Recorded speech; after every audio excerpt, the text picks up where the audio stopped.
Ladies and gentlemen, it is I, Tetcher, once again, and we are back for our third and final recorded video recorded cast, from the Heroes of the Storm Global Championships EU Qualifier for the 2017 season number 1. Today, for this last cast before for you guys it will be a couple of days ago, but for me it is tomorrow. I will be jumping into the quarters and the semi-finals with Kaldor on the official stream. But for now, it is Misfits versus Aeon. And we're going to be seeing Misfits immediately banning out the Tychus on the Infernal Shrine. So removing that damage, so they probably want to first pick a tank. But the first ban was Aeon, so they immediately get the Muradin banned out as well. And now they can pick ETC, which means Misfits banning out the Tychus, but have immediately been limited from tanks. Although, with the first ban of the Tychus, there is still potential for some good tanks out there. There's still obviously the Johanna, which can get some good value. Diablo used to be a very popular pick on this map, and with Tychus gone, that removes one of the heroes that can really shred through that. Ariel being hovered over. This is a Cho'Gall draft if ever I've seen one. Misfits maybe bringing that out. It's been a while since we've seen it, but they were always the team that, if any, would sneak that draft in. There's the Ariel, or at least this may just be a leading bait to try and make Aeon pick heroes that would counter it, and then Misfits running something completely different. So if it was a Cho'Gall draft, what else could they ban out here or pick away here to really deny it? Something with Giant Killer, probably. So maybe someone like Lunara, give even more stacking to Ariel. Could be quite strong, Rainer or something like that. Falstad also very good, because when Cho'Gall drops that Molten Block, then Falstad can drop the Mighty Gust and really counter that out. Greymane being picked up here. Good burst damage, so still potentially good. He does have Alpha Killer, which is a Giant Killer style thing, so still kind of a counter for Cho'Gall, just not one that we would normally see. We see ETC, like we said, for Aeon already, so the question is, are they going to rumble this, or is it even happening? Is this all just a lead by the Misfits to try and bait Aeon into picking stuff with Giant Killer, or maybe even something along the lines of the Leoric, to try and get all that percentage damage in? This is a very heavy mind games comp already coming out for Misfits, but once again, the Ariel already is very strong as a healer, and the Greymane gives some good wave clear once you have that Razor Swipe. You can really clear quickly, and of course the Cocktail build, if you is very good at clearing those skeletons on the shrine, so you can get those Punishers all the quicker. So Aeon, what are they thinking here? Running down their time pool. They're very unsure about this. They may be considering all the things that we have already talked about. And the question is, which ones are they going to run? Falstad's strong on this map anyway, so I personally think he would be a solid pick for them here. They bring out the Gul'dan straight away. So that's quite nice. It's some good area of effect damage. Mafurian giving them a solid healer of their own before one is banned out. Now Misfits, what are we seeing here? Sylvanas, another solid ban. Good backline stuff here. Can do some really solid damage. And is also a incredible amount of push potential for after you've got the Punisher. And this makes me even more suspicious of the Cho'Gall, because the fact is, if they were going to pick Sylvanas, they would have picked it there. And because they have to pick Cho'Gall on the 2 spot, that's where it has to be. So there you go. There is my logic for that one. And it is the Cho'Gall coming out for Misfits. Oh, yeah. Oh, yeah, indeed. I am going to, I'll very quickly, I don't know what people are casting, so after this draft is finished, I may just drop this into the Skype to see if anyone else wants to jump in and actually stream this so people can watch it live, because people are obviously going to be interested in this. So, Aeon, they could very easily fit a Leoric into their draft here, and it wouldn't be the worst thing, so that's okay. But yeah, I called this from the start, like immediately. The second that Sylvanas was banned, I was like, okay, this has to be it, because otherwise it would have made way more sense for Misfits to pick it before they decide the draft. There's the Leoric for Aeon, getting some really good percentage damage onto that Cho'Gall, getting some good value out of it. And I think their last pick should be Falstad to really deal with that Aegis, because drop the Aegis, you drop the Molten Block. Either way, you just gust, and then Cho'Gall is immediately separated from his team, and you can get some really good value out of this. So let's see what they go with. He could also run Giant Killer, so Falstad gets some good value out of that. What's it gonna be? Kharazim going for the 7-sided strike. So this is melee assassin Kharazim if this is what they are, if they're actually going to go for this hero, which is good. Seven-sided strike gets a great value, but that's what Molten Block is for. Usually you see people running the Karazim, and then countering it. Medivh as the last pick for Misfits, going for all of that sustain. What a comp we see here. And like I said, I'm very quickly just going to jump to this screen so I can actually bring up Skype and quickly let people in the stream chat know.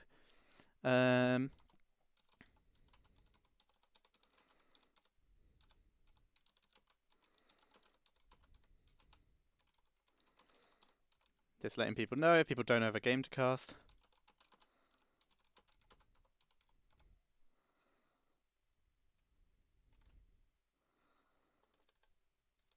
There we go, let people know that so they can join if they hurry up. So yeah, the Medivh giving a huge amount more sustain. We're having some Cho'Gall dancing right now. But the Medivh giving them a huge amount of sustain on the Cho'Gall. It's all about just keeping that Cho'Gall alive and making it so that he can get some good value. So right now, Jesus, the apocalypse is now apparently according to the spam.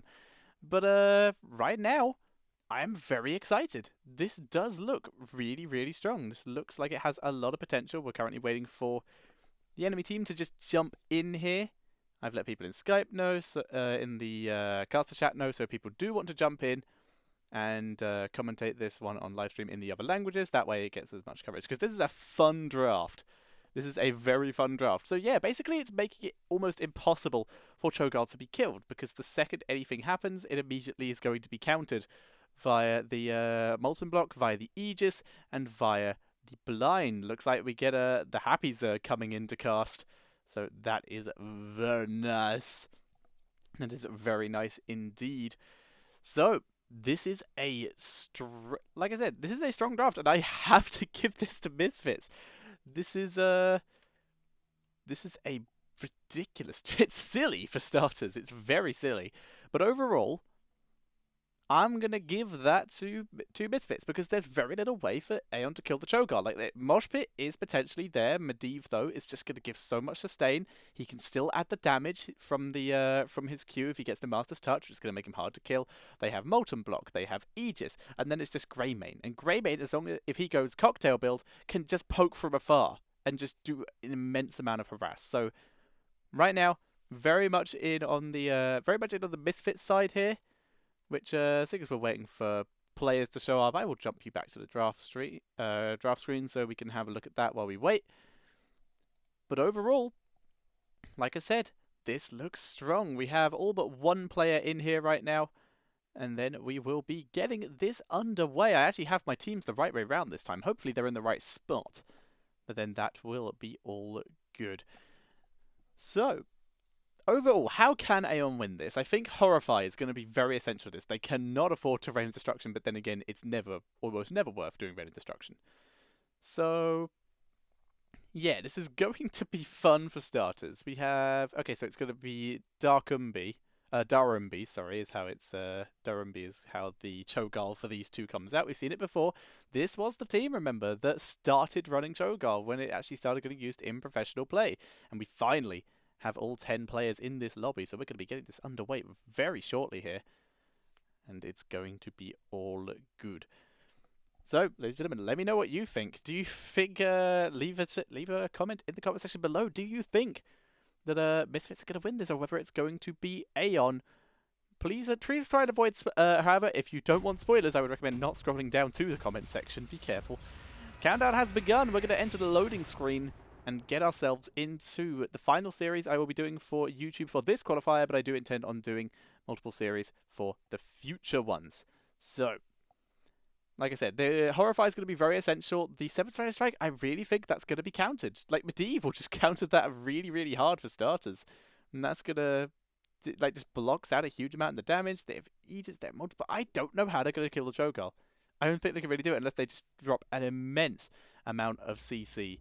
Let's see if they can do that. As, ladies and gentlemen, we jump in to game number 1 of this best of 3 series. So, ladies and gentlemen, spawning on the left-hand side in the blue trucks, it is going to be Misfits. And playing for them, 1 second, Bring up the map score thing with the nameplates. Ah, that fits close enough. Playing for them, we have Nurok playing the Greymane. We have Hasselhoff playing the Medivh Splendor, playing the Ariel, and Darkbog and Bloomby playing the Cho'Gall. Whereas on the right-hand side, in the red trunks, it is going to be Aeon. And playing for them, we have Kenny on the Malfurion, Nex on the Leoric, Dragon on the ETC, Rizmix playing the Karazim, and Ode and Ozios, I assume is how you pronounce that, playing the Gul'dan. I am Tetcher. Welcome to game number 1 in round 3. I have the follow alert still on. Good lord, let me turn that off. But yeah, welcome to game number 1 in this round 3 of the Heroes of the Storm Global Championship Qualifier for the European region number 1. Right now, neither team getting a huge advantage over the other for the first blood. And yeah, why do I have the follower alert on? That should not be on. There we go. Turning that off now. Sorry about that, ladies and gentlemen. Let's drop back down here because there appears to be a bit of a scuffle happening. That will hit transition, so hopefully alerts are now turned off, in theory. So next, getting chased back by that Cho'Gall, who is sustaining. In fact, we are seeing Greymane is going for that cocktail build. So he's trying to spam as much as possible. We have the shove on the Gull here, so he can try and re-micro and escape some of those routes, some of those stuns that we may see from the side of Aeon here, and the Blazing Bulwark. That extra stacks, extra tankiness, sorry, from Cho'Gall making him even harder to kill. Nurok playing very far back right now. He's trying to poke Rizmix, who has gone for the Iron Fist. Like we said, the melee assassin Karazim builds. First time I in particular am seeing it in a pro game, so I am very excited to see this. Mid lane, we're seeing ETC trying to clear up as much as possible, going for the prog rock globes. Aren't too difficult to come by on this map. You're pretty much always near a minion wave, so you can just collect them as much as possible. Top lane's probably the most difficult to deal with, but overall, not so bad. Hasselhoff having to portal out. He did get ganked there and took a lot of damage, but bird form, he'll be able to regen fairly in peace here. Nurok positioning himself for more poking here. He doesn't have stacking yet. He gets that a little bit later, whereas at Dorumbi, doing some serious damage, going to dash away, dodging it out. That drain hope from Nex here, getting as much damage as physically possible. Poke coming in from the Orb. And remember, Cho'Gall does actually do very well on the shrines, and all of his abilities are AoE basically, so he's very good at clearing here, dashes away from Nex, avoiding that damage. Hasselhoff poking from above. We have the Earth ally, very nice for blocking the auto attacks at least from Cho'Gall. We see a good stun on Cho'Gall, immediately blocked by the Medivh, doing some great damage and portaling out, portaling back in to get some more poke damage. Right now, 12 to 15. Currently, Aeon winning, but Dragon caught out of position. Nex was as well, but he was able to Wraith Walk out of there.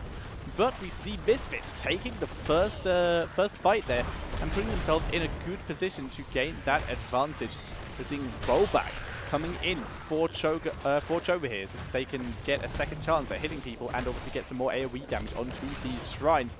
We have the draft overflow coming in for the Greymane.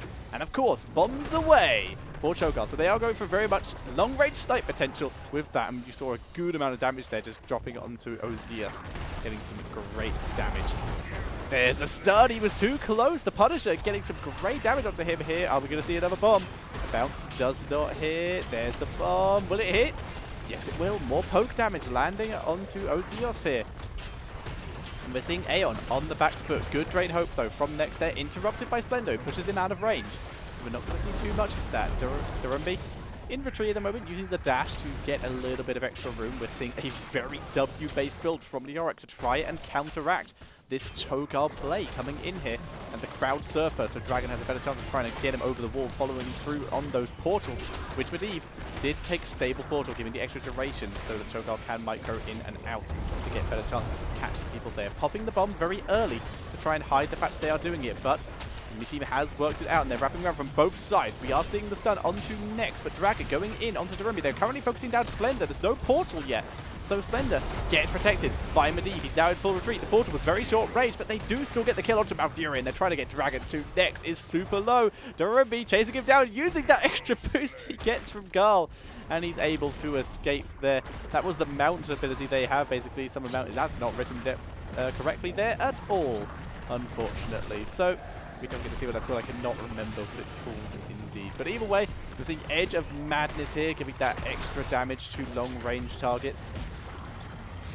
To close-range targets, so they can get some extra poke in. And obviously, even more Shrine Clear. So this is already strong. We have Power Surge, reducing the initial delay of the Q by 50%, is it?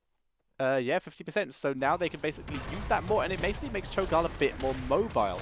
You can, if you want, combine it with the level 1 talent to make him very, very fast in dashing around. But this is just makes it a little bit more of an escape talent, which is always pretty nice, and obviously allows you to engage and chase a little bit quicker. Nura currently having a fight with Resmex. It's Melee Assassin versus Support, who is turned into a Melee Assassin since the recent patch. He's gone with Blinding Speed as well, so he is going for a Q-based build with that Way of 100 Fists, as that now counts as auto attacks and works off his stacks, which is lovely. Haswap scouting out Dragon, Ozios and Nex and Kenny all around this area. Right now, Darumbi is doing the objective pretty much on their own. We have Bursting Light, reduced cooldown coming in from Arius to expand that out. Darumbi getting drained, and there's a good use of that dash, dashing out of range of that drain from Leorix, which means they can just turn around and head back in. Greymane on the way from above. Right now, 18 to 16. Very close from both teams, trying to race down. Nurok being forced back. Resnix doing some great damage to him, really preventing him from getting a huge amount of value here. Good knockback by Dragon, protecting his team, keeping them alive. He has the Echo Pedal as well, even more damage. Trying to focus onto that Cho'Gall, but once again, Medivh keeping him alive. Nurok taking a lot of damage and not able to get all of those snipes. The Incendiary Elixir is there, but he needs to hit a lot more targets in order to get those stacks up. Cho'Gall having to pull back again, 30 to 34. Looks like we are going to see a win here for Aeon. The Cocktail trying to prevent it, but it is too late. And we will see the Punisher this time heading over to Aeon. We're able to get a bit of control, making really good use of the fact that the double tank allows them to sustain through this very nicely. Not making it over the wall this time. Darumbi caught on the gate. As such, the gate gets killed off very quickly. We see him pull back. Greymane actually getting caught in the fruit of this Ice Punisher, this Frozen Punisher. And now they just focus it down as it kills off the towers. Medivh keeping vision up so they know when to pull back behind their walls. And heroics-wise, we are seeing the Shadow Bolt Volley and the Hammer of Twilight coming in. So the extra attack damage from Darumbi here so that they can focus out and also get some good CC. If they dive deep, they can knock someone out of position here. They tried it there. They get Ozios, but they're not able to lock him down. The stun from ETC, it keeps Ozios alive. But we are seeing what they're trying to do here. They're trying to go deep. That's Resurrect. They're trying to resurrect Cho'Gall. Second Resurrect we've seen under these cars. Poking down the gate for now. They're focusing on the Mercenary camp. But that's what they're doing. The Resurrect of Cho'Gall revives both. It's a 2-for-1 value. It's basically the only situation that I personally think it's worth picking Resurrect. And that's what they're doing. They're just going deep, getting damage, and trying to get the poke down. This is fantastic. I'm so excited now. Whereas we are seeing fairly normal stuff from the side so far of Aeon, we are seeing the Entomb, we are seeing the 7-sided strike, Twilight Dream, Horrify, and Mosh Pit. So what we expected here, but how was the Mosh Pit going to do? The Hammer can interrupt it if you play it well enough. And the no extra range and knockback from Ariel, so that's one interrupt down. So they currently have 2 and a bit interrupts if you count Relay Line Seal. So we'll have to keep an eye on that. And Mosh Pit could get some immense value, and that could be potentially game-ending for Misfits if they're not careful around what they play around. But either way, these heroic picks have got to be very excited. In the meantime, Medivh doing some harassment onto Resnex. Nurok has arrived. They're going to try and focus him down. Nurok is very stacked here, but he's got a huge body. He dives in, gets 7-sided, immediately blocked. Tries to dive in, but reinforcements are coming. There's the Entomb. He's in wolf form, so he can try and dash through his enemies here. He gets through the wall. Now he's in human form again. Gets blocked. Another portal is required. He goes through, but he's feared immediately by Ozios. Very nicely played by Ozios, getting great control there and some huge damage. Duradir coming in. Sorry, not Duradir. Darumbi coming in, getting some huge damage. Sorry, I've been playing with Duradir quite a bit as who is a player, a good friend of mine, a very good player. Darumbi pulling back, getting some good damage off onto the enemies here. But he wasn't able to save his teammate there. Right now, though, that extra hammer damage that you get, that stun does do damage, so it's an even more clear here. But once again, the numbers advantage really working out in favor of Aeon here. They're trying to put that to use here. They haven't been able to get... Everyone is now back, though, and they're actually pulling back. Aeon unable to engage yet. Hasselhoff's getting some great vision, seeing everything that's going on. Sees Dragon. They once again have to be careful of this Mosh. Drops the stun, drops some damage. They're just getting everything they can. All heroics available except for Horrify here, and in fact, well, all horror available for Aeon, who are now going on to Greymane, who is defended. Light Seal getting great value here. Darumbi dropping the damage, trying to get everything here. Splendor keeping it alive. Darumbi's continuing to poke as much as possible. But right now, they're giving time for Aeon to catch up in terms of these skeletons, but Durumbi pushing forward, trying to get any kind of damage. He dashes forward, he wants to try and get someone, and the Punisher does go over to Misfits here. Only barely, though. We did see a big catch-up from Aeon near the end there, but the sheer control that we are seeing coming out of Misfits here, giving him some value. Durumbi thought he could catch someone out here, but Medivh has spotted Resmex doing this Mercenary Camp, and as such, he has to back up. He was too low on mana. And that means that Mercenary Camp is not going to be captured yet, and it allows Misfits to play a little bit more aggressive. There is that Molten Block we were talking about. So we aren't seeing the Crystal Aegis like we thought on the prowl. For Greymoon, an extra movement speed, allowing them to chase a little bit better. Portal was dropped. They were thinking about following up, but they are going to follow up. They're going to try and get the Leo here, but Leo pulls back very quickly. Durumbi not actually making it through the portal there, as instead going to pull back manually. Dread Orb giving that extra shield. The Entomb hits nothing. The Horrified does, and the Entomb very nearly blocked Nurok, but he's able to get out thanks to his Razor Swipe here. Poke coming out from Durumbi here, from the Bloomby part of Durumbi with that Shadow Bolt volley. That will do a lot of extra damage. We have Blinding Flash trying to block some of that damage from Karazim, as he could just drop so much damage in total. But now he has to try and play around that Molten Block, which is just going to make it very hard to do anything. Nurok getting some great poke with that Cocktail build. Everyone playing their roles really nicely on both sides right now. It's very much a game of chess, trying to work out who can get in the right situation to win the team fight. Unfortunately, despite this being a game of chess, that makes it work out in Misfits' favor, because Medivh cheats at chess. And as such, that extra protection is really affording them just so much map control, and is allowing, so far, Misfits to win these situations. They are going to finish this Mercenary Camp. They don't know exactly where the enemies are, but it's a safe assumption that they are doing this. Medivh was not able to spot it. Medivh, though, is just chilling in the top lane for the moment. Durumbi pulling back, clearing the minion waves, making it so that they continue to have this map pressure. Nurok continues to poke. If he gets stunned by ATC, he could be in danger. Needs to be careful. Spender in a good position right now.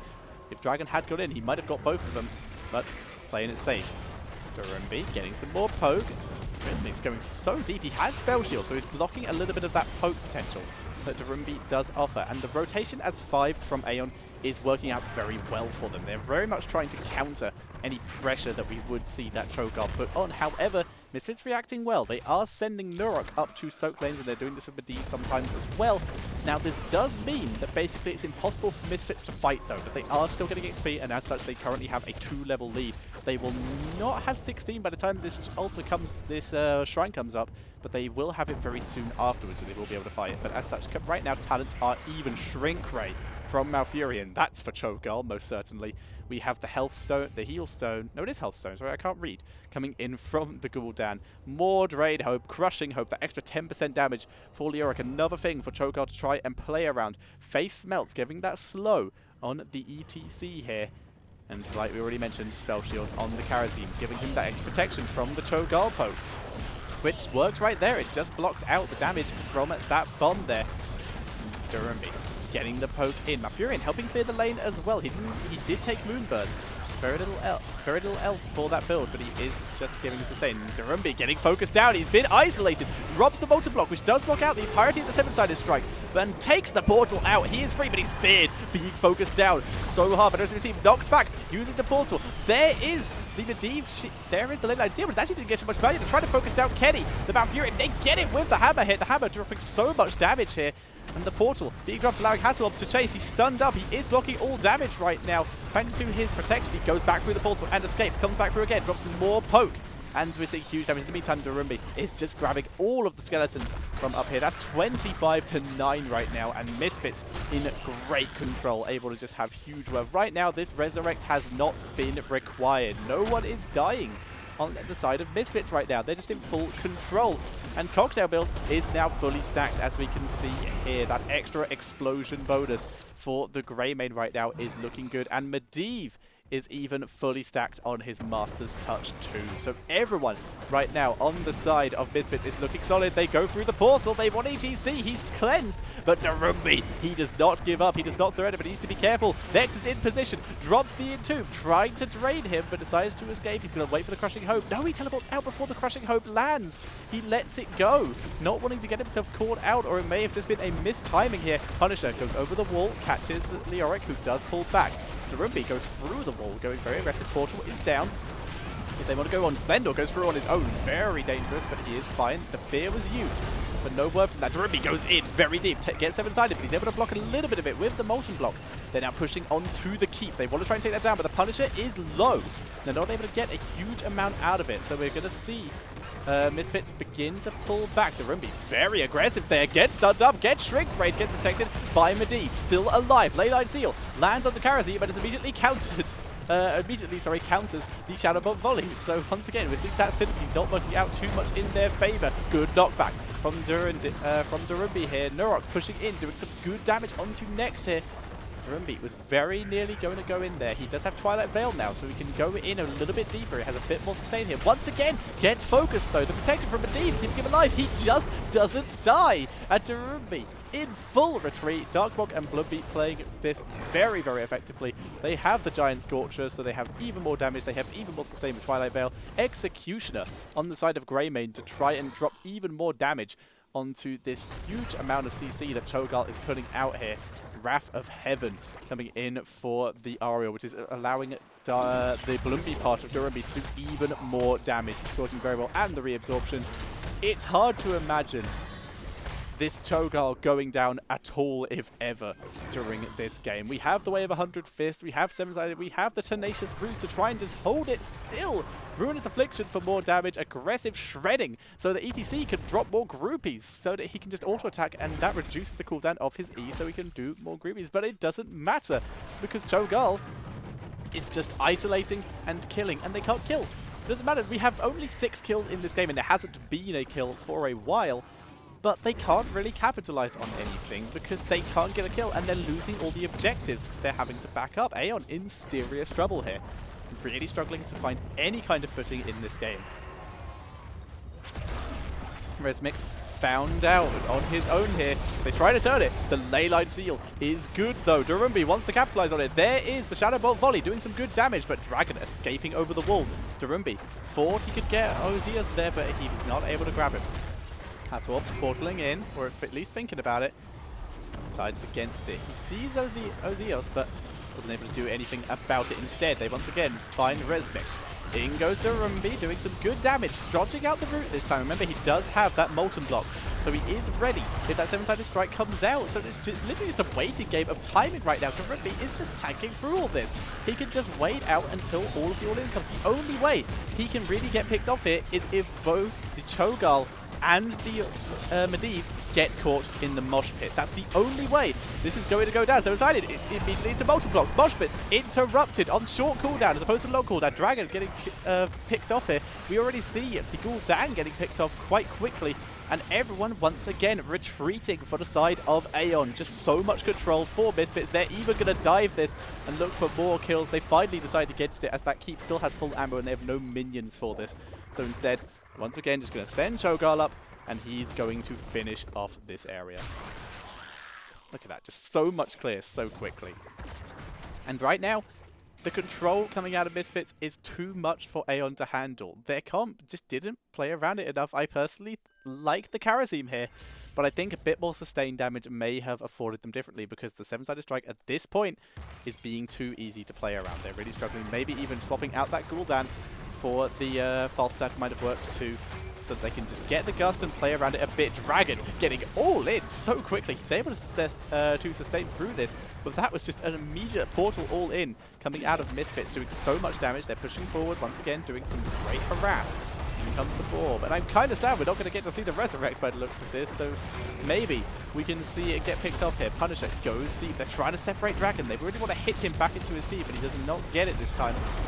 Karazim trying to burst down that Punisher. The keep is forfeit at this point. There's no way the Misfits will not be able to kill this off with the Punisher still with just about half health here. Greymane goes deep onto Nex, changes his mind. He does not want to get picked off here. The Rugby try to focus onto Dragon here. We see Misfits, look at how split they play. They're always moving, always separating, grouping together and separating themselves from each other. This is basically to try and bait in Dragon, who does have that mosh pit up again. Core is going down. Punisher has been baited away, but Darumbi doing so much damage onto the core. Even if he dies here, Resurrect is still available. Dragon needs to commit here. He goes in, drones the Mosh, immediately interrupted again. Short cooldown though. Here comes the Leyline Seal, but the core is still dying. There's the Twilight Dream trying to keep him alive. Leoric isn't even draining to revive himself. He knows it's over, and that is GG. And Misfits take game number 1 in very convincing fashion. Very well played by them. I'm kind of sad we obviously didn't get to see the Resurrect. That is a little bit unfortunate. But either way, let's have a quick look at stats actually before I jump back to the cam screen. But good lord, 1 death the entire game on the side of Misfits, and that was Greymane the one time he was caught out. Overall, they just no way they could kill.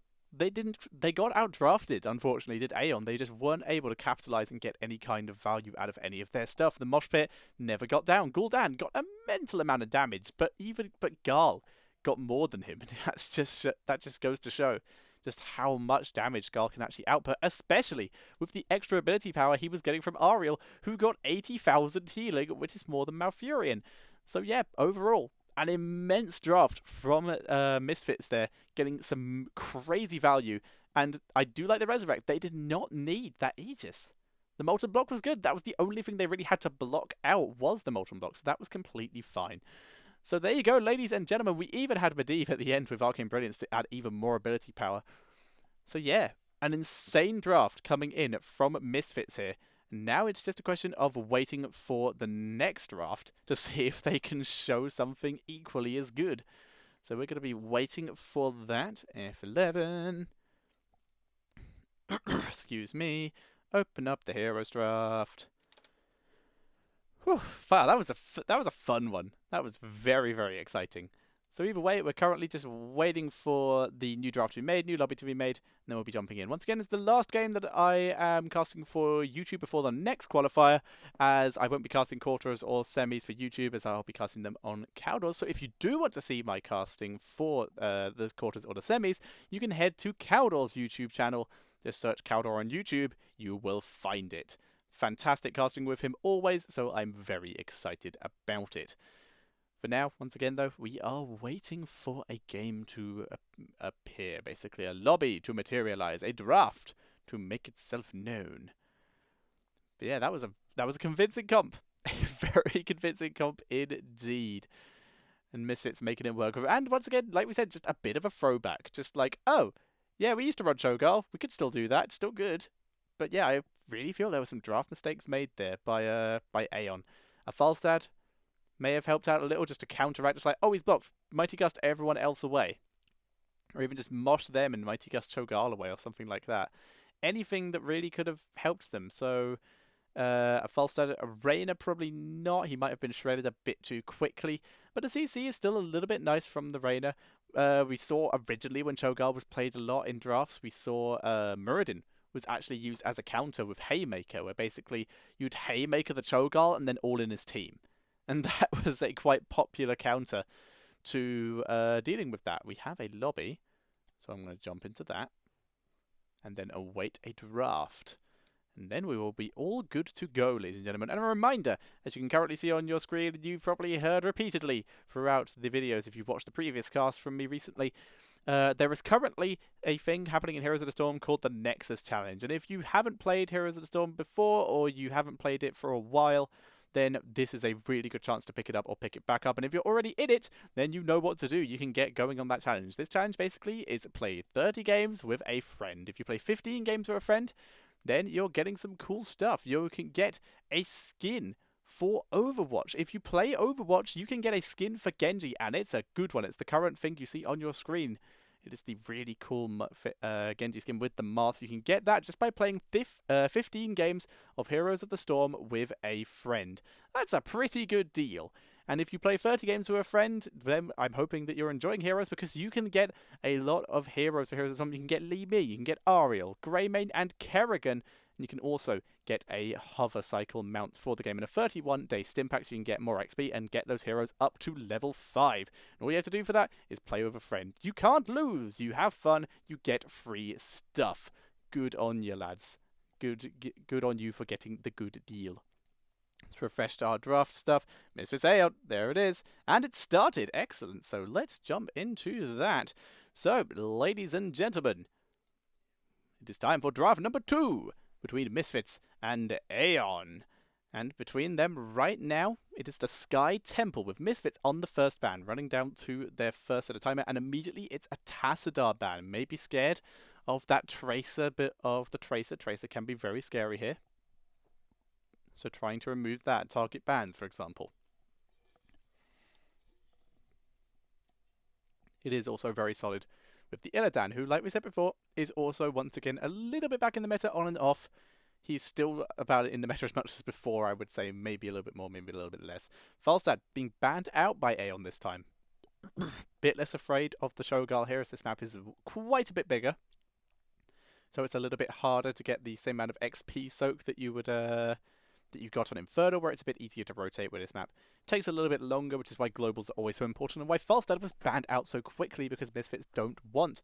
Aeon don't want Misfits to have it this early in the draft, as it would be problematic for them. Now, what are Misfits going to run with next? Let's have a look. Just got second caster in the lobby. Fantastic. ETC being hovered over. Get that tank pick early on. So Aeon would be very smart to grab that Muradin right now before it is banned away from them. And then maybe get first dibs on whatever support they want. Brightwing gets great value on this map due to the global. Malfurion, of course, we already know is very powerful as well. Question is whether that's what they're going to go with. It is the Brightwing and the Muradin straight away. So getting that global potential with the healer, and of course getting the second best tank in the game straight out there. So they're getting some really good value from this. At the moment, very standard from both teams. Misfits bringing out the Zeratul. We've seen it a lot today. Very, very strong, very good value, very powerful. And of course, it's something for Darkmock to show off on, because Darkmock still considered by many to be probably one of the best melee assassin players in the world. Malfurion being picked up as well. They don't want to get their supports banned out. They do want a strong support of their own here. And of course, the ETC into Root is a very good gank combo, so you can get some good value out of those two. So Aeon, in their new ban phase, they haven't really got anything that they can deny Misfits. It's very much a situation of what don't we want them to combo with Zeratul. So personally, I think a Jaina ban would be quite solid here, just to deny that kind of potential.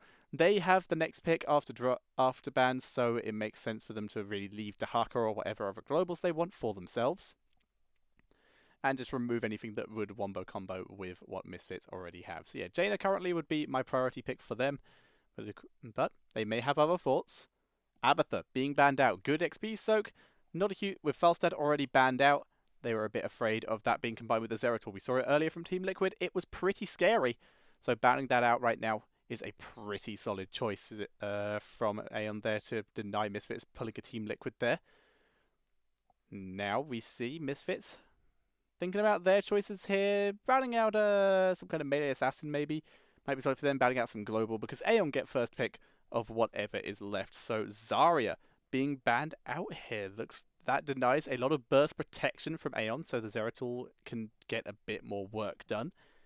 So a decent ban, able to get a bit more map control, give Zeratul more value, because without Abatha, he is going to be kind of on his own, not get as much protection as they probably would have hoped him to. So Aeon, thinking about this, I think a Dahaka, once again, like I said before, would be some decent value for them, as they're going to be able to get even more global that way, and try and counteract that ETC if he decides to go with Stage Dive a bit more. And if he doesn't decide to go with Stage Dive, you have the blind, you have the drag, the isolation and the drag, you have a bit more counters to that mosh pit. And of course, if you drag Zeratul when he comes in, he's going to be a bit in trouble, and Dahaka is in fact what is picked up. So now they need range damage in some way, shape or form. Tychus is being hovered over, giving him the opportunity to shred through that ETC, and maybe you can get that Q dropped immediately onto Zeratul if he tries to run away and he's already used his blink, so you can just chase him down that little bit easier, and it prevents Misfits from running a second tank without too much worries. They can still do it, but they have to be a bit more careful with it now. We see Vala being hovered over here. A very Team Liquid looking draft here for Misfits right now.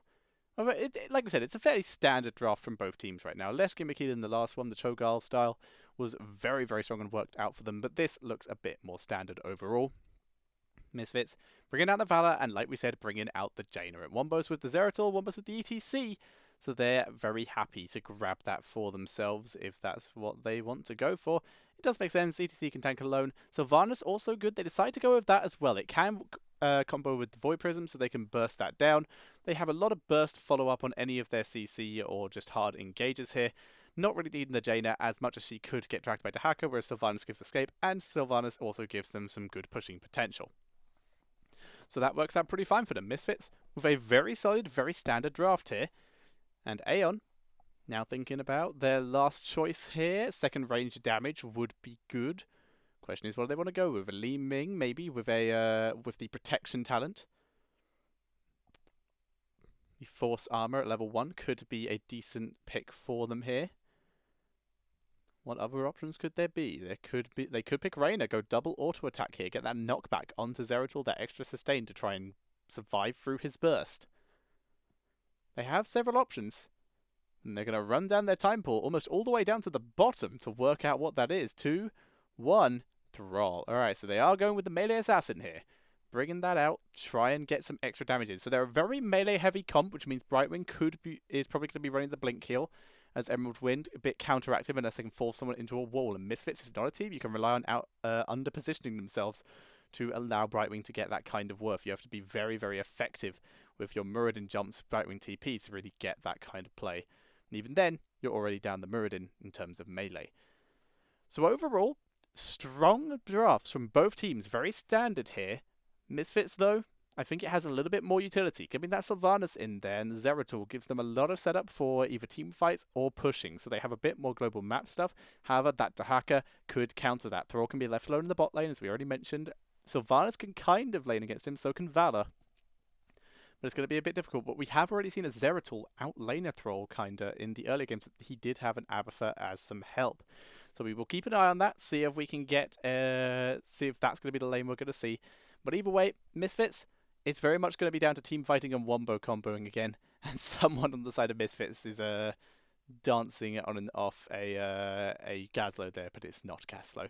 It is, in fact, I got it the wrong way around. Second I saw the Sylvanas, I did want to mention this, but I completely forgot. It's going to be Darkmock on the Sylvanas. He is insane on this hero, definitely one worth watching, and it's going to be Nurok playing that Zeratul. So yeah, Darkmock, not just a melee assassin player. He is very, very strong on this hero. Keep an eye on him with his with the wind, which is most likely what he's going to take. Very mobile, very aggressive with it, but always knows where to position himself so that he does not get caught out. Waiting for the last couple of players to ready up. It is just going to be Thrall, all 10 readied up, and we're going to be jumping into this game number 2, ladies and gentlemen, between the team of Misfits and Aeon. Overall, I would give the draft in favour of Misfits because this is absolutely a draft that they can make work. Timing on the Void Prisms and the follow-ups are something that we don't have to worry about. Potential for mosh pits, there's a few too many interrupts for it to be mosh pit. It's definitely going to be the stage dive, so they have that global potential, so they can try and outsoak Dahaka at least a little bit. And ETC should be able to survive if Brightwing attempts to gank on that at any one point. All 10 players are ready up, and no one has hit the go button. God's sake. Eventually, we will be in. I will hit ready just so they are sure. Apparently they were waiting for me, whatever. But here we go. Ladies and gentlemen, countdown has begun. We're going to jump into the loading screen here, and then we will get this match underway. I hope you are as excited as I am, because right now, Misfits looked super convincing in the first series. It's a question of whether they can keep it going.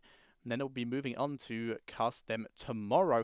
Or are Aeon going to pull off an upset on the #1 seeded team moving into this qualifier? Hello everyone, Future Chris here. This is a re-recording of this particular cast due to the fact that my audio interface that I was using to run my mic into my PC, due to my mic using an XLR socket and my PC not having one of those, because no PC has one of those. What PC has an XLR socket? But either way, it's the mic I like using, so my interface I was using for that decided to upright go and explode and make my voice sound really roboty. So this is a re-recording, replay version of the cast. But without further ado, let me get you into this game number 2 between the team on the left-hand side. Ladies and gentlemen, currently 1-0 up in this series. It is the Misfits. And playing for them, it is going to be Sylvanas, played by Darkmock, ETC, played by Bloomby, Zeratul, played by Nurok, Malfurion, played by Splendor, and Valor, played by Hasselhobbs. And on the right-hand side, playing against them, They need to win 2 games in a row to get their way through to the next round. It is going to be Team Aeon. And playing for Team Aeon, it is going to be Tigers, played by Nex, Dahaka by Rizmix, Brightwing by Kenny, Thrall by Ozios, and Muradin, played by Dragon. I am Tetcher, welcome to game number 2. I hope the audio is fine this time. So starting off, we immediately see the watchtower taken by Aeon here, but Misfits taking that advantage immediately. Rushing down to the bot lane, they will 100% get this tower. Question is, will they get another one? They're not even going to bother taking the risk to try. They're instead going to pull back and just put Aeon in a bit of a tough position. They're already down a tower. Start harassing and begin re-rotating. Zeratul already starting up in this top lane. Going to be hovering around. He's going to have a bit of trouble against Thrall. We saw Team Liquid run the Zeratul with an Abathur against Thrall, and it did win the lane. But Zeratul on his own may struggle a bit. We'll keep an eye on this lane to see how it's going. For the meantime, though, we see a bit of harassment in the bot lane. Darkblock dueling a bit with Resmix and Next forcing him back. Zeratul continue to go forward, continue to get XP. Immediately goes on to Ozios here, pushes him back, lands on the abilities, even wormholes in, Vorpal Blades in. We do see that he does have the Vorpal Blade as we look at these level 1 talents. In comes Aswabs and Darkblock immediately onto Resmix. They want to try and burst him down and punish him for extending so far forward, but Resmix burrows out the way of the root, and as such is able to pull back behind his gate and be back to base. Just in time for the objectives to spawn. He will have Burrow up in time as well, so he will be able to rejoin his team for this. So let's see if he can join them in time to help out. Some of the other talents we have not talked about yet. We see Block Party on the ETC, who's going to be able to protect his team from that Thrall a little bit. Tigers, not so much. Tigers will sort of shred through that quite quickly, but it's still pretty nice. It may block just a little bit of damage. Norok dueling with Dragon. No way he's going to win that with the help of Splendor. Going to be able to drop at least a little harass and fight for this watchtower, forcing Dragon back. Dragon knows there may be reinforcements nearby due to the fact that Norok is still regaining hit points. And of course, you can see Blumby and Splendor down here. Thrall has been left completely on his own up in this top area, so we can just grab as many of those shots as possible. Not going to have any difficulties for the moment. Norok, though, is going to rotate up and just disable it for starters, and then immediately go on to Ozios for harassment. Vorpal Blades in. He gets half his hit points off. Ozios will spirit his way back to some health here. Frostwolf Resilience, but not going to be enough here. He's going to pull back. He needs to wait for his team. Nex is here with him. Resmix tunneling in very nicely, trying to capitalize on this a little bit. Once again, Resmix rooted, and as such, ETC dashes past. Good escape by Blumby there. Shots, once again, being taken by Aeon, but overall, Misfits coming out a little bit ahead in terms of the shots. No kills, though, for either side. Next comes in, drops a good amount of harassment onto Haswabs here, but not enough to be a problem. However, Ozios called out of position, trying to get the watchtower, and is immediately picked off by Misfits. Good capitalization, insanely fast rotation around this bottom area to make sure they put themselves in the correct position to be able to guarantee that kill. Muradin also putting himself in danger here. Blumby does get the stun, but he's not going to be able to get behind him to do the knockback without putting himself in tower range, which is risky against Resmix, because he will be able to just use the drag and pull ETC in. That might have killed him. So the safe move being done there by Blumby. Level 4 talents available for both teams, and level 7 approaching for Misfits, but we're seeing talents-wise the Lost Soul, very standard here, Paralysis into Lost Soul, just spamming out that W during team fights, gets the most area of effect damage, and of course when you have Cold's Embrace, if you could get the cooldown reduction as low as possible, that's pretty decent. You can spam that out so you can get more vulnerables on whichever target you are trying to burst down. Crowd Surfer for ETC, the riskiest talent in my opinion, but the one that can also give the most reward, as we've seen multiple times at this point, ETCs dash over walls when it didn't intend to. Next, getting back behind his walls as he was put a little bit in danger there. Ozios able to grab the watchtower. We see Muradin getting locked down and rooted. Where's the knockback for ETC? He's not going to use it. He was stunned out there. The Chariots are stunned out thanks to Sylvanas, but Dragon did escape there. Very nicely done. Not able to guarantee the kill for now. Seeing Valor continuing into the multi-shot build here, just going to spam out that damage. In comes Brightwing. She's just using it for the peekaboo here, just for the vision. She does not yet have the face shield. Ozios turning it around immediately onto ETC, who went in. There's the cleanse, but it's not enough. But Nex dying in exchange, taking a lot of damage early on here. Resmix trying to use the drag. Hasselhoff's perfect bolt there, not getting caught, but still putting himself in a safer position. And now they begin to turn it around. It's 3 versus 4 at the moment, but we're still seeing Misfits able to drive back the team of Aeon here and continue to put the pressure on, which is brilliant considering the fountain here is gone. So there's going to be a way less chance of Aeon contesting this shrine. We'll keep an eye out, see if they can do anything. Other builds-wise, we are seeing Muradin going with the auto-attack-based build, the Skullcracker and the Crowd Control. He wants to spam out for some health regen, And this is a time I will disagree with this, due to the fact that the Skullcracker build requires you to be sitting on the person you want to attack for longer. Almost everyone in this team has escape, and Malfurion's going to try and run away anyway, so the majority of times, Dragon is actually going to be disengaged on, and he's not going to get the kind of attacks he wants to get value out of Skullcracker. But the Skullcracker will still help him against these Temple Guardians, so he makes value out of that, drops the sword to Dragon. The drag does not land from Rizmix here. He tries to chase down Valor, but now Valor escapes next, drops very low. Bloodby, though, is retargeted on there, trying to grab him. Where is the drag from Rizmix? You just see it, he changed his mind, he backs out, not going to take that risk of getting himself caught and putting his team in more danger. He's still positioning himself, vision gained by Hasselobs with that hungering arrow, trying to grab something. Dragon getting harassed out, he's not having a chance for his third win to activate here. And as such, Misfits going to be able to take back control of this temple with no fountain here and no fort here anymore.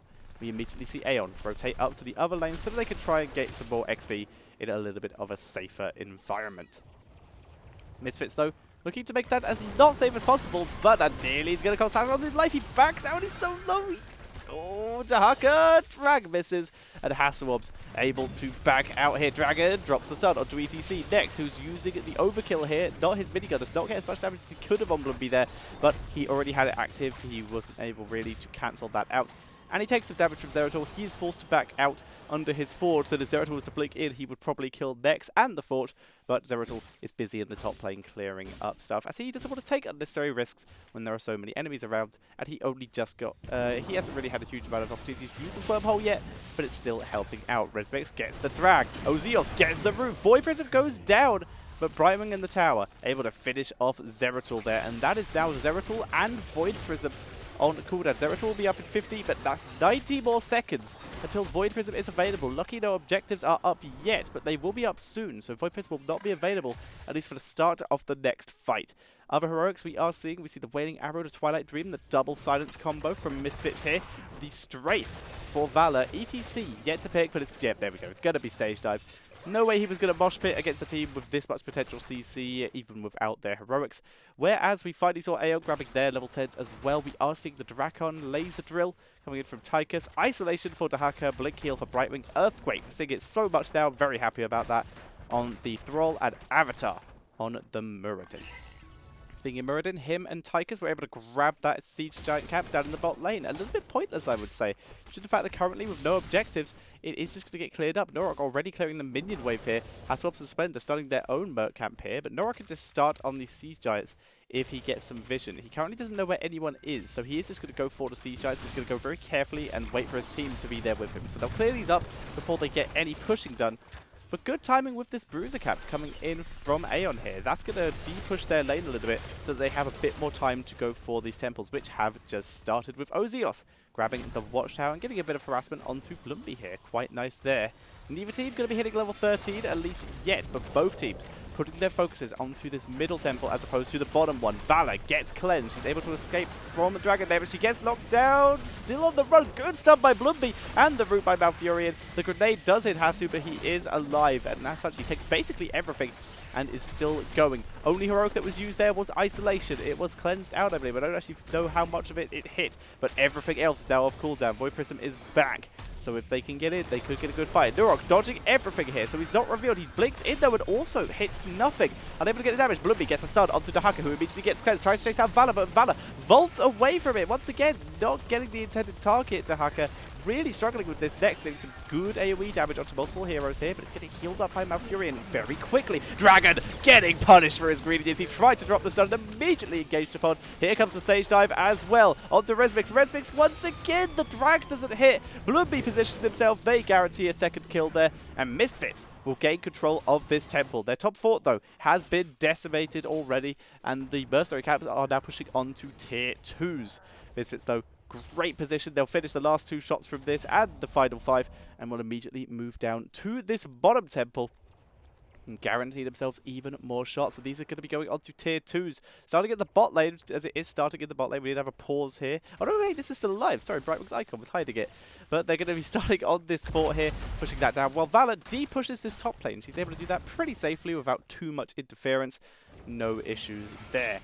But like we said, bot being de-pushed. Nurok blinking away, so a lot of enemies there. If he was stunned by the grenade, he would have been in trouble. Level 13's available now. for Misfits. They begin the harass. Windrunner coming in here. Rhythmix going super deep. Gets stunned up. No drag yet. Not been able to hit anything. Silenced by the Twilight Dream. Where is the Wailing Arrow? There it goes. Gets them again. Did not get to Haka as he burrowed, but he still goes down as he was locked in position thanks to his own burrow. Blobby trying to push forward. He does have Echo Pedal, so he wants to get onto Kenny, but Kenny is already gone. Oh, God, sorry, not Echo Pedal. Trying to get behind it, but not able to guarantee that kill. Level 13 is very soon going to be hit here for the side of Aeon, but they're not going to be able to guarantee much from this. They're going to begin rotating. They still have vision up here. They can at least try and keep that, but right now, none of their lanes are pushed enough to guarantee any shots. In the meantime, we are seeing Misfits going on to the boss. They can do this 100% freely and still take the remaining shots from this bot lane without any difficulties. Dodging out the stun, finishing off the boss. And that's going to be a huge amount of pressure onto the bottom lane of Aeon here, especially now that Sylvanas has come back from being bead and is going to be able to rejoin her team and potentially even push with this boss. The question is, how much pressure do they want to put on with this boss? Because right now, everyone is alive and defending from Aeon. If Sylv joined them, they could push very hard. Sylv is now here with the team, but she's currently dealing with the camp first. The boss is going to take a huge amount of damage, but with Sylv and the Mercenary camp and what little damage that boss will do to the structures, is already at half health though. Very nice defense here. It's going to be difficult. Nice shadow attacker by Sylvanas, but good positioning by Aeon to make sure it does not spread to the keep. So the boss is down after getting only 2 or so auto attacks onto the keep, and as such, this siege giant camp will also be wasted. The team taking mercenaries, denying them to the opponent as opposed to trying to get a aggressive push with the boss. A bit more of a passive play from Misfits, but still working out in their favor. Denying those camps to the enemy, also very effective for them. Mounting and then demounting here is Darkbok. He will be able to grab this. You should grab it now, because Dragon's coming in. They're all coming in here. They're going to lose this camp. They give it up. I don't think they expected such an aggressive 4-man rotation here. Potentially 5-man to Haka and Burrow down, but he didn't. He decided to chill here for a bit. But they did not expect such an aggressive rotation. However, this could be an overstaying of the welcome here by Aeon, and they're immediately pulling back. If they had stayed a bit longer, Stage Dive was active. Zeratul was nearby. Valor isn't. Valor's actually having a little bit of trouble here. Hasu going to back up, unable to take that as mercenary camp, especially without the extra damage that he gets from his Hungry Arrow level 1 talent onto Mercenaries, the Monster Hunter talent. Instead, he's going to move down. Nurok already starting some damage onto Resmix. So that is immediately, once again, forcing Aeon to back up. Nex is the target. Here comes the stage dive. It gets Kenny. The stun lands onto Kenny. Nex is cleansed of it, though, and Bloomby is now really surrounded. Takes a huge amount of damage. Dragon Laser Drill zoning him out very nicely, but the Encore getting a good hit onto Nex, keeping him rooted. Here's the Earthquake, and we do see Bloomby taken out. Nurok trying to kill the Laser. Laser's still killing him, actually, but the Void Prism lands on all 3. Wailing Arrow immediately landing afterwards. Bribing the only one not caught by that silence. It goes Darkbot, going to easily get Nex. The question is, who else can they get? Hasu, insane with the micro here, just denying any kind of engage onto him. He ignores that Dahaka as his team will finish him off, and they will also get that Brightwing. And now it's just Darkbot chasing down Ozeos. He wants to try and get the kill. Good route by Ozeos, though, and that will deny the kill on him, and he will be able to pull back unless, oh my god, Darkbot.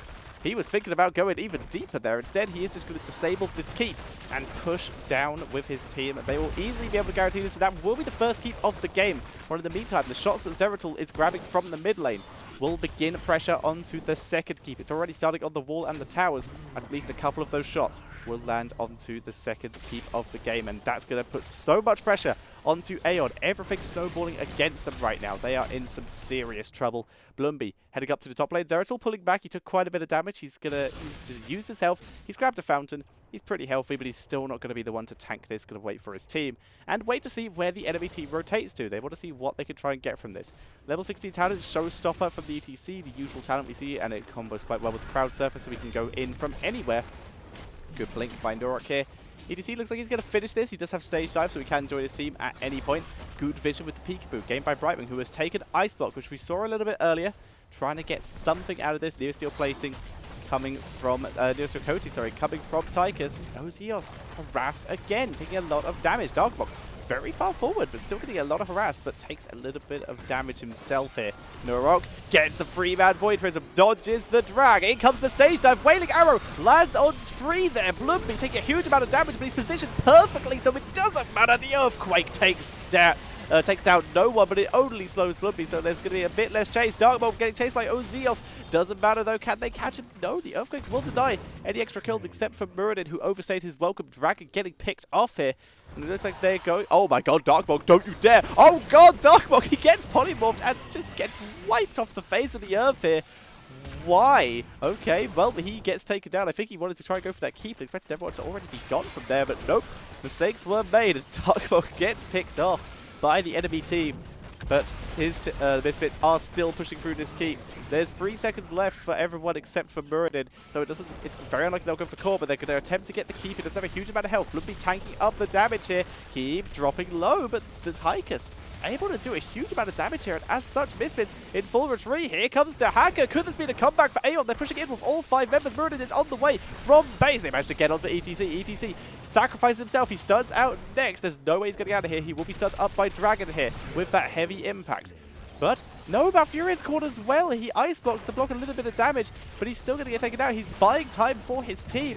There are catapults reaching the core here. They will be cleared by Dahaka, but that is 2 kills going over to Aeon. 3 kills, actually, if you include the Savanas from earlier. And immediately, they're back in this game. They're not out. If they can win another team fight like that with the XP they've got, they're not going to do it before level 20, but they've given themselves a good XP boost to try and wait for their own level 20s. But they're going to do the boss. If they can get this, it could work out in their favor, but they do need to defend against this temple as well. They have 24 seconds to grab this boss and then get to a temple. Otherwise, they're going to be in trouble. Zeratul finishes off the keep. There's all 3 keeps down now for Aeon. They need to race this boss to at least get some pressure on. However, the bot lane is still almost full. The towers are full ammo. They're just taking a little bit of damage. Misfits not even going to try and contest that boss because they still are missing ETC and Malfurion. They're just going to let that one go and get their level 20s, which they do. They're now going to have all 5 members alive in time for this temple fight. No keeps remaining. No structures remaining outside of walls for Aeon here. So as such, if Misfits take this temple, then it's going to be a Misfits game. But Aeon, they start with the control here, whereas Malfurion had to rotate. And as such, they will grab themselves a 4. Once again, another boost to 20. If they can wait this out, they're going to give themselves a chance. They need to play passively, but they have to keep control of this temple. It's a bit of a dichotomy for them, but they're still going to try. ETC with a 2-man stun. Zeratul coming in for the kill onto Thrall. And this could be a Void Prism Monster 2. Stage dive to follow it up. The damage does not land. Wailing Arrow does, but only onto Tychus here. Dragon completely out of position, drops the Avatar, but it might be too late. Next, getting focused down. The bolt from Blubby into the dash so he can get the kill. Dragon getting focused. It's just Kenny remaining. Flee, Kenny, flee. Oh my god, they killed Kenny. And the game is going over to Misfits. They're going to push in for the core, not losing a single member in that fight. Level 20 talents working out very much in their favor. And it's going to be Misfits moving on to the next round. And that's going to be it from my YouTube cast of these today. I've already done my cast with Caldor, so if you want to see what actually happened, you can either go to the official Heroes of the Storm Twitch channel and check out the VODs of my cast with him of day number 2 of this qualifier over there. But for now, ladies and gentlemen, I have been Tetcher. Thank you very much for watching. I hope you enjoyed this cast, and I will see you all next time.